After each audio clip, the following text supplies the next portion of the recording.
हरे कृष्णा कृष्णा हरे हरे, हरे राम राम राम हरे हरे। श्रीमद् भागवतम प्रथम स्कंद षष्ठ अध्याय श्लोक संख्या 17।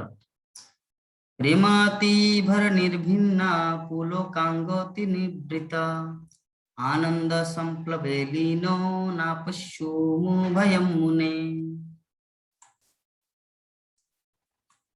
अनुवाद। हे व्यासदेव, उस समय प्रसन्नता की अनुभूति होने के कारण मेरे शरीर का अंग प्रत्यंग पुलकित हो उठा। आनंद के सागर में निमग्न होने के कारण मैं अपने आप को और भगवान को भी न देख सका। तात्पर्य। सुख तथा उत्कट आनंद की तथा आध्यात्मिक अनुभूतियों की कोई सांसारिक तुलना नहीं हो सकती, अतः वैसी अनुभूतियों को व्यक्त कर पाना अत्यंत कठिन होता है। ऐसे आनंद की एक झलक हमें श्री नारद मुनि के शब्दों से मिल सकती है। शरीर अथवा इंद्रियों के प्रत्येक अंग का अपना एक विशेष कार्य होता है।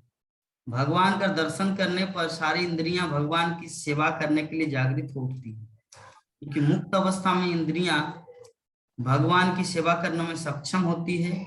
इस प्रकार से दिव्य आनंद की अवस्था में ऐसा हो गया कि इंद्रियां भगवान की सेवा के लिए पृथक रूप से उत्कंठित हो गई। ऐसा होने से नारद मुनि अपने आप को तथा भगवान को एक साथ देखने में हो गए। तो ये जो हमारा श्लोक है, नारद मुनि बता रहे हैं क्या कि मैं इतना आनंदित हुआ भगवान को देखने के बाद। देखने के बाद क्या, जब उनका हृदय में आनंद आया प्रेम भक्ति के कारण, उसकी आंखों में इस तरह आंसू आए, आनंद अश्रु, कि सामने वो भगवान आए थे लेकिन फिर भी उसको दर्शन नहीं कर पाए, है ना। ये हमारा भी अनुभव है कभी कभी, चाहे हमारे दुख का आंसू हो या आनंद के आंसू हो। जब आंसू ज्यादा निकल जाते हैं तो आंखों में इससे भर जाते कि सामने कुछ स्पष्ट दिखाई नहीं देता। तो नारद मुनि के जीवन में ऐसा हुआ था। वो इतने सुंदर भगवान की भक्ति किए थे कि आनंद के सागर में इतने निमग्न हो चुके थे कि ना अपने आप को नहीं भगवान को देख सका। तो श्रील प्रभुपाद यहाँ पे बहुत ही सुंदर तात्पर्य में उल्लेख करते हैं, ये जो आध्यात्मिक अनुभूति है इसकी कोई सांसारिक तुलना नहीं हो सकती। कुछ कुछ चीज है जिसको मेटेरियल एग्जाम्पल के द्वारा नहीं समझा जा सकता। हाँ, मतलब आध्यात्मिक चीज जैसे क्या बताएं, मान लीजिए कोई मिष्टी है, गुलाब जामुन।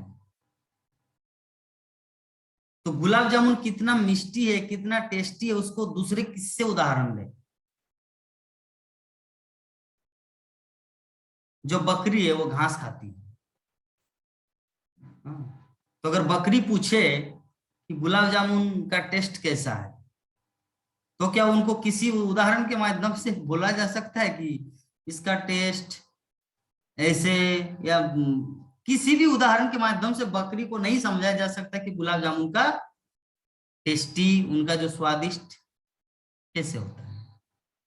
तो उसी प्रकार यहाँ पे श्लोक रूप तात्पर्य में लिख रहा है, ये जो भगवत भक्ति में जो आनंद है, ब्लिसफुल कंडीशन, ये आनंद की तुलना किसी भी सांसारिक सुख से नहीं दिया जा सकता। सांसारिक सुख से तात्पर्य क्या है? सांसारिक सुख से जब मान लीजिए आपका शादी हुआ है, आपका बच्चा पैदा हुआ है, बच्चा बड़ा हुआ है, बच्चे का शादी हुआ है। बच्चे के शादी हो रहा है तो माँ रोती है आनंद से, उनकी आंखों से आंसू निकलते। मुझे समझ में नहीं आता कि क्यों, इसमें क्या है, ऐसा क्या किया, क्यों रोते हैं वो? क्योंकि अज्ञान अवस्था में है। वो जो लड़का है ना, वो समझता है कि ये मेरा लड़का अपना लड़का है, मेरे शरीर से निकला, लेकिन उनको ये चीज ज्ञान नहीं है। अरे ये तो प्रकृति की देन है। हाँ, वो जस्ट अपने पति के साथ संगम किए थे, पुत्र प्रकट हो गया। उसको थोड़ी पता था कि मेरा पुत्र हो गया, पुत्री होगी। हमारे किसकोन के महाराज इस तरह क्लास में बोल दिए, भागवतम क्लास दे रहे थे तो कोई ऐसे पूछ रहा था, एक भक्त, कि महाराज हम तो इस्कॉन में आए, ब्रह्मचारी बन गए,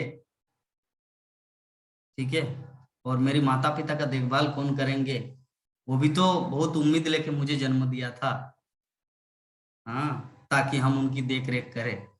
तो महाराज ने डायरेक्ट सबके सामने बोल दिए, तुम्हारा माता पिता ऐसे ही संगम किए, सहवास किया, और 9 महीने के बाद आपका जन्म हुआ। आपके माता पिता को पता नहीं था कि तुम्हारा नाम संजय है, कि संजय मेरा बच्चा जन्म ले रहा है, ऑटोमेटिक हो गया, है ना। तो इस तरह करके उसको एग्जाम्पल देके समझाए थे। तो जो भी है, विषय वस्तु यही है कि मान लीजिए कोई एक पुत्र का शादी हो रहा तो आनंदित हुए, वो पुत्र का एक बच्चा हुआ, हैप्पी बर्थडे टू यू, कितना आनंद बाबा रे, पूरे घर के लोग आनंद से झूम उठते। मुझे पता नहीं चलता, जब ये सब चीज देखते हैं ना, मुझे हंसी आता है कि क्या पागलपन चल रहा है ये दुनियादारी।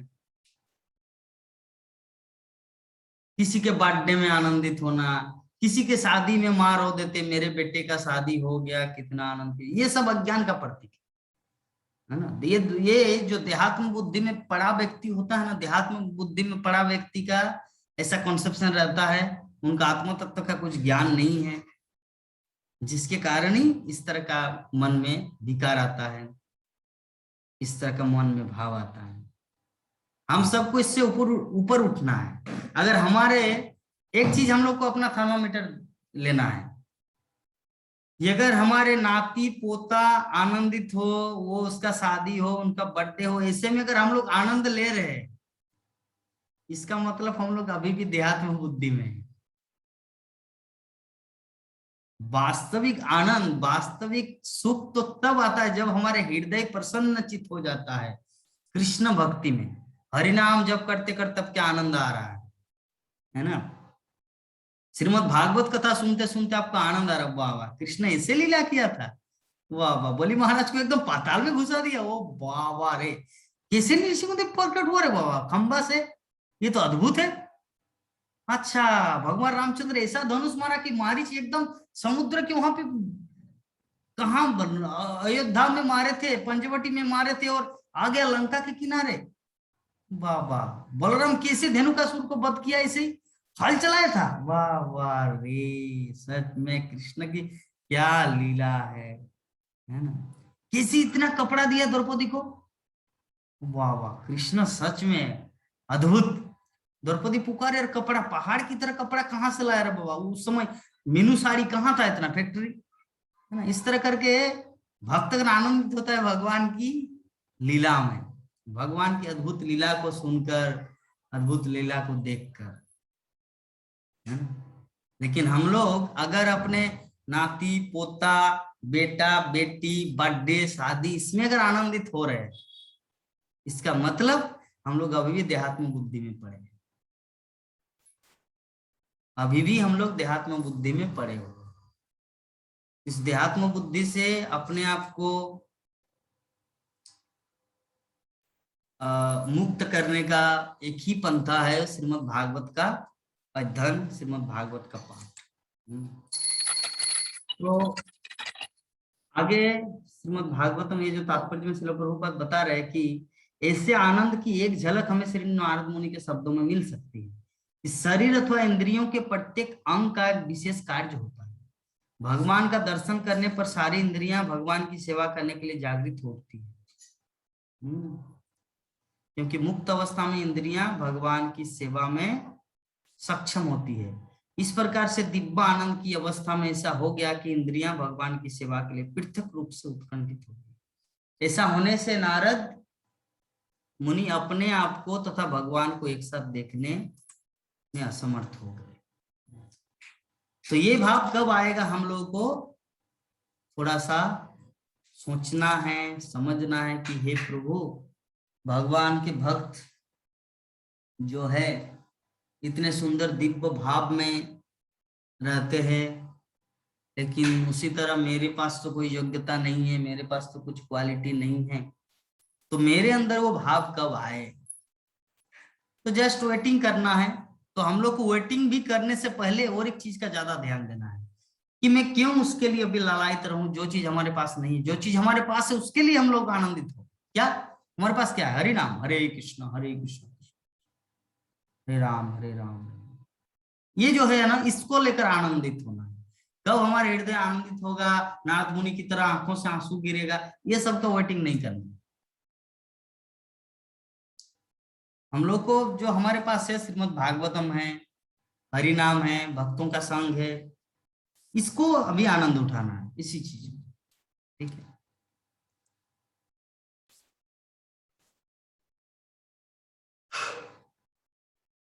18 नंबर श्लोक में बताया गया है, नारद मुनि व्यासदेव को आगे बता रहे हैं, रूपम भगवतो जतन्नमन कांतम सुचापहम अपश्यन् सह सत्तस्थे विक्लव्या दुर्मनाइव।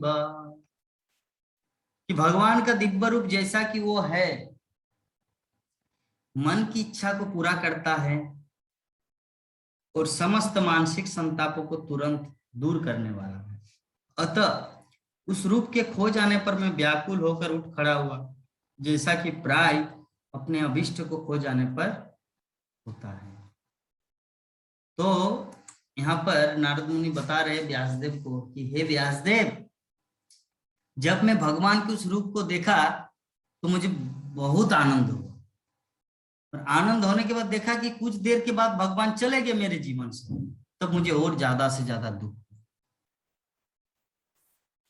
तो ये हम लोग भी इसका उदाहरण दे सकते हैं। हमारे जीवन में भी कभी कभी हम लोग सपना देखते हैं, है ना?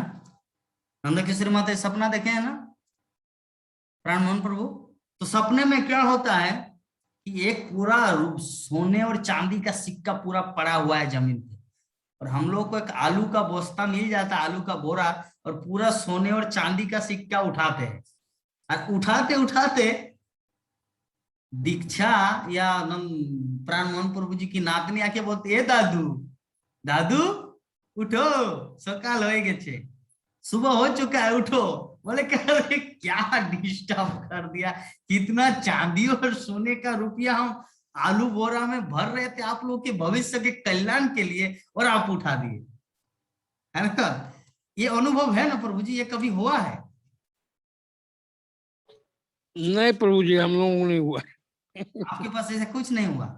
अच्छा चलिए, सोने और चांदी का सिक्का नहीं हुआ, कोई दूसरा चीज तो हुआ है कि कोई आपका ऑफिसर जो है, आपका चेयरमैन है जो सेल का, उन्होंने आपको 10 करोड़ रुपए का चेक काट दिया कि तुमने इतना सुंदर सेवा किया, चलिए मैं आपके नाम पर एक चेक काट दिया, और उसके बाद देखा रही है तो सपना था।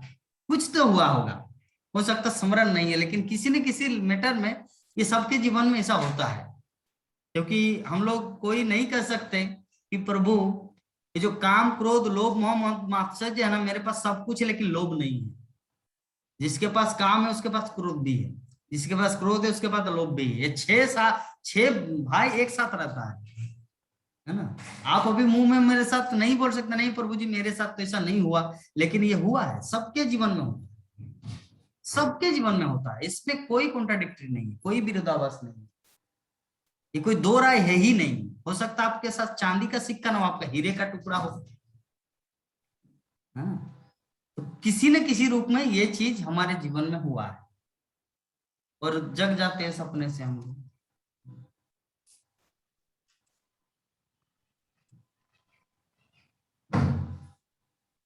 अच्छा भक्तगण, प्रभु जी जस्ट 1 मिनट, जस्ट 1 मिनट।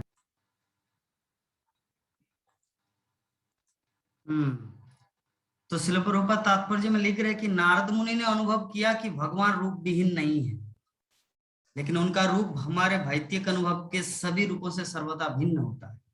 हम जीवन भर इस भौतिक जगत में विभिन्न रूप देखते रहते हैं, लेकिन इनमें से किसी एक से भी न तो मन की तुष्टि होती है, न उनमें से एक भी हमारे मन की अशांति को दूर कर सकता है। इस संसार में जितना कुछ हम लोग देखते हैं, आज तक देखे हैं, ना आज तक हमारा मन भरा है ना भरेगा। जब 90s के दौरान, अभी तो 2021 चल रहा है, जब टीवी आया था नया नया, तो उस समय नया नया मूवी आता था। प्राण मोहन प्रभु जी अनुभव है ना, नया नया फिल्म आता था, कूली। हाँ, हाँ जी। उसके बाद राम तेरी गंगा मैली, हम्म। विश्वात्मा, इस तरह करके बहुत कुछ। लेकिन हम लोग सोचते थे चलिए ये राम लखन मूवी आया, इसको देखेंगे ना हमारा जीवन उद्धार हो जाएगा, और मूवी देखने के बाद मुंह चूहा होकर निकलता था, क्योंकि शांति नहीं है ना। मूवी देखने से भी थोड़ी शांति मिलेगी। पूरा मूवी देखने के बाद 2.5 घंटा बिताने के बाद एकदम चेहरा चूहा जैसा होल घर से निकलता है, ठीक है। उसके बाद फिर नया मूवी आया है, उसको भी देखा। इस तरह करके जरा देखिए, अभी हमारे प्राण मोहन प्रभु जी का उम्र 71 साल है। तो प्रभु जी आप तो बहुत कुछ, ये जो हमारे जूम क्लास में क्या होता है, कुछ नहीं, जस्ट हम लोग रीडिंग करते हैं श्लोक को और पढ़ते हैं, प्रभुपाद के तात्पर्य पढ़ते, लेकिन इसमें सेटिस्फेक्शन मिलता है, यस और नो, जी मिलता है। जी जी। लेकिन इसमें तो उतना प्रयास नहीं किया है जैसे फिल्म शूटिंग डायरेक्टर लोग करते हैं। पहले शूटिंग यहाँ करेंगे, कैमरा रिलीज करेंगे, उसका म्यूजिशियन देंगे, उसका लिरिक्स गाना रचना होगा, फिर हीरो के हीरोइन से इसे खड़ा करेंगे, फिर उसका एडिटिंग करेंगे। एक मूवी को बनाने के लिए कितना प्रयास रहता है, लेकिन उतना वो कुछ देखने के बावजूद भी हमारे हृदय में संतुष्टि नहीं है ना। लेकिन भागवतम में से क्या चीज है जो इसमें थोड़ा सा श्रवण करने से मन में संतुष्टि आता है, हमारा आत्मा शुद्ध होता है, हमारा आत्मा प्रसन्नता से भर जाता है भगवान की लीला कथा सुनने में। और वो सब कब से हम लोग बचपन से देख रहे हैं, पार्ले जी, शक्तिमान, ये जूनियर जी, कितना कुछ, लेकिन अभी तक मन नहीं भरा। और देखते भी है, थोड़ा थोड़ा अच्छा लगता, बाद में घृणा आ जाता है। हाँ, उसमें कोई सेटिस्फेक्शन नहीं है। तो इसीलिए इसलिए प्रभुपाद यहाँ पे बता रहे हैं कि हम जीवन भर इस भौतिक जगत में विभिन्न रूप देखते रहते हैं, लेकिन इनमें से किसी एक से भी न तो मन की तुष्टि होती है, न उनमें से एक भी हमारे मन की अशांति को दूर कर सकता है। कभी कभी ऐसा होता है, कोई व्यक्ति किसी के साथ लड़ाई झगड़ा किए, या कोई एक लड़का किसी लड़की के साथ कोई एक लविंग अफेयर से, तो उनमें से उन दोनों का कोई एक थोड़ा ब्रेकअप हो जाता है, मतलब दोनों दूर दूर चले जाते हैं। तो लड़का सोचता है रे, मैं इस लड़की के पीछे 5 साल 10 साल ऐसे ही लगा दिया, वो अभी मुझे शादी ना करके दूसरे किसी, उनका माँ बाप जहां चाहे उससे शादी कर दिया, और वो लड़की मेरी तरफ देखा तक नहीं। तो लड़का भी क्या करता है, चलो नया मूवी आया, मूवी देखते हैं, मन को भुलाता, 2.5 घंटा भूले रहता है, 2.5 घंटा भूले रहते हैं, फिर जैसे मूवी खत्म वो फिर उसी दुखी दलदल में आ जाता है रियल लाइफ में। तो इसीलिए यहाँ पर शिल प्रभुपाद बता रहे हैं,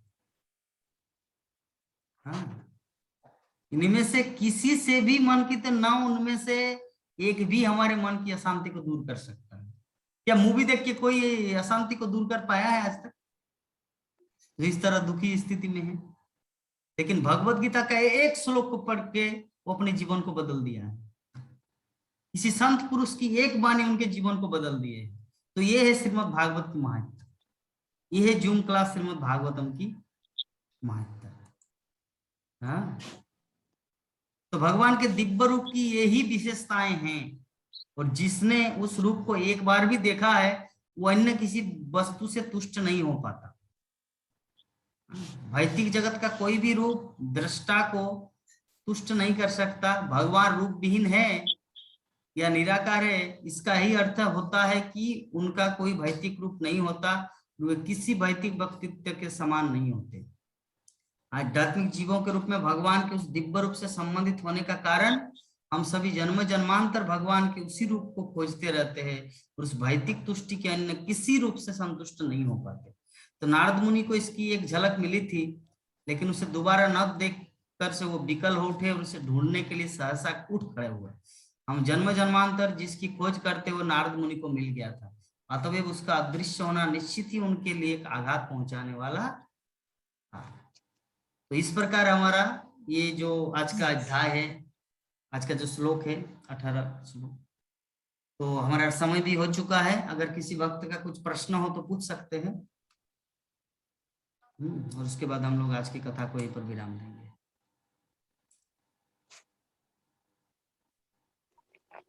कुछ क्वेश्चन है प्रभु माता जी?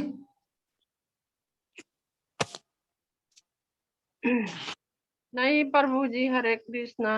अच्छा, प्राण मोहन प्रभु जी, एनी क्वेश्चन?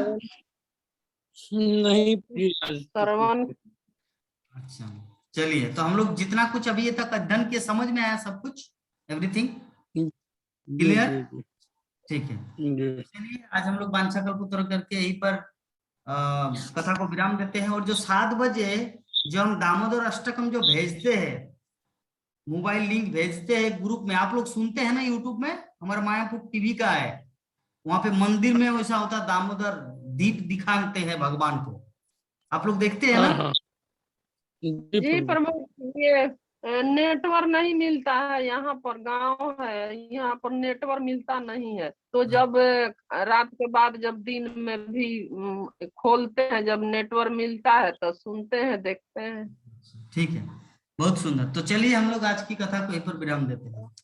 वांछा हाँ जी, ऐसे कृपा सिंधुभ्येव च पतितानं पावनेभ्यो वैष्णवेभ्यो नमो नमः। हरे कृष्णा कृष्णा कृष्णा हरे हरे, हरे राम राम राम हरे। जय जगत गुरु श्रील प्रभुपाद की, जय अनंत कोटि वैष्णव जय भक्त वृंद की, जय समवेत गौर भक्त जय की, जय निताय गौर जय प्रेमानंद। हरि हरि बोल, हरि हरि हरि बोल बोल। और कल से एक चीज हम लोग करेंगे, कल से हम लोग 3 बजे क्लास ज्वाइन करेंगे, 5 बजे हम लोग बंद करेंगे, क्योंकि अभी दिन छोटा हो गया। जी अभी प्रभु साढ़े जी, अभी 5:30 बजे भी देख रहा है कि बाहर पूरा अंधेरा हो चुका है ना? जी पहले हम प्रभु लोग, जी, जी जी जी है ना, कल हम लोग इधर ठीक है हाँ, तो कल 3 बजे से अच्छा ज्वाइन रोड करेंगे, 5 बजे हम लोग जी क्लास को विराम देंगे। ठीक है, हरे कृष्ण। ठीक है जी।